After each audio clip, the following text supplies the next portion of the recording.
2024年，泰国榴莲对我国的出口量预计将增长12%，加剧了市场竞争。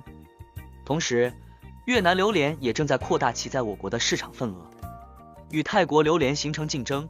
同时，越南榴莲在中国市场的售价通常低于泰国榴莲，这也对市场价格产生了一定影响。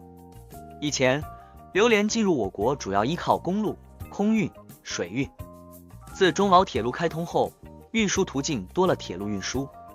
水果运输对时效性的要求较高，例如榴莲从树上摘下后的12天为最佳保鲜期。